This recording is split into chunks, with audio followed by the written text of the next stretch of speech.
Be present in over 100 experiences covering 20 genres. Virtual Presence Productions.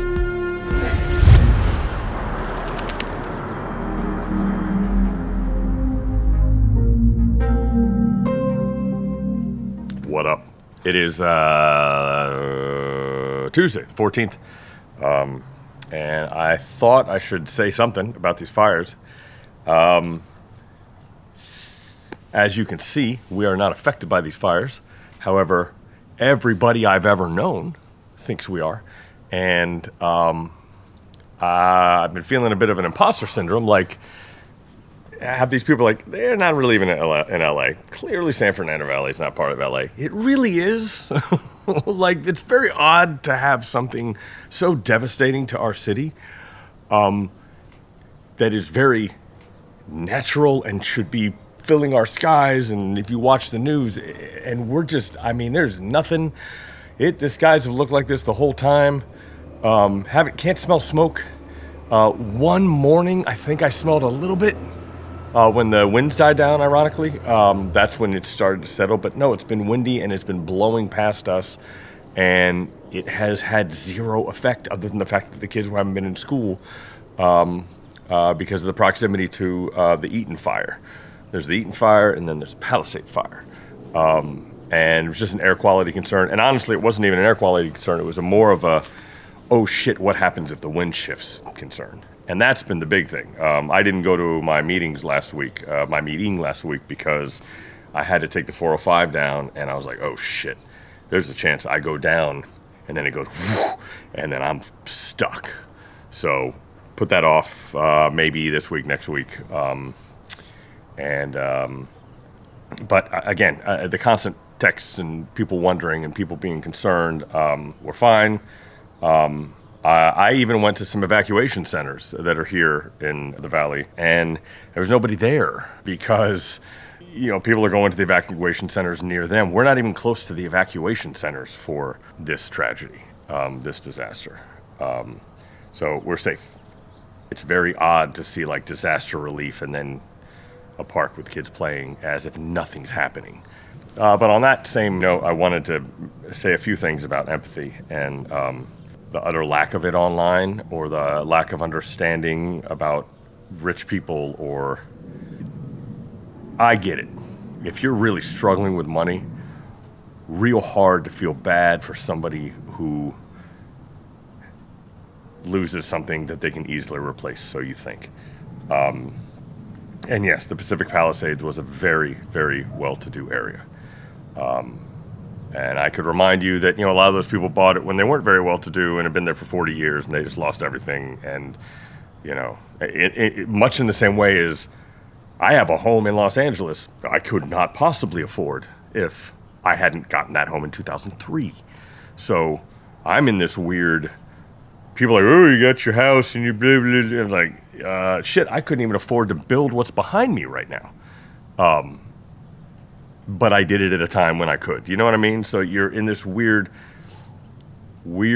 wealth inequality issue. But I got to say that I'm going to stick up for some rich people here, in that if you came to this city, which most of those people did, they came here, the dreamers of a dream, right? That you have this audacious ability, and you're like, I'm going to make something of myself. It is a story that is not often described as pull yourself up by your bootstraps, but that's exactly what it is. I came out here with 4 TVs, acting, singing, editing, doing all of this stuff, and had I gotten to a mainstream level success, maybe, you know, CBS was my closest, and then it could have gone one of two ways, and it went this way instead of this way. And I had one of those homes, that would have been out of hard work. I did all the work, I just didn't get the house. I got this house, which I'm so thankful I had this house. Love this house. But it's 1,000 square feet, 1 bathroom, 4 people. You know, it's real hard for me to hear from people, oh, well. Like, no, we struggling. We efficient. I mean, my kid's living in a crawl space. So, like, you know, I don't really want to hear But even if he wasn't, even if I had double the size of the house and all that kind of stuff, it would have come from hard work. And this idea that you're suddenly out of touch because you are a celebrity, or you don't value a celebrity's work, meaning, you're just an actor, that's not a real job. That's another thing too. Often I hear, well, it's not a real job. It's not a real job. It's like, it is a real job, and it is an extremely difficult job to get. And once you get it, it gets even more difficult. You know, when I was on CBS doing the stuff with Adam and the Egos, I was playing all the characters and editing it all. I mean, a lot of people were like, that's not a real job. When are you going to get a real job? It's like, dude, it's one of the hardest things I've ever done in my life. And the entire time I was there, all I was thinking of is, how do I get to the next level so this doesn't go away? And I couldn't figure it out. I didn't have the right people to help me figure out the next, lost everything, start all over. Story of my life.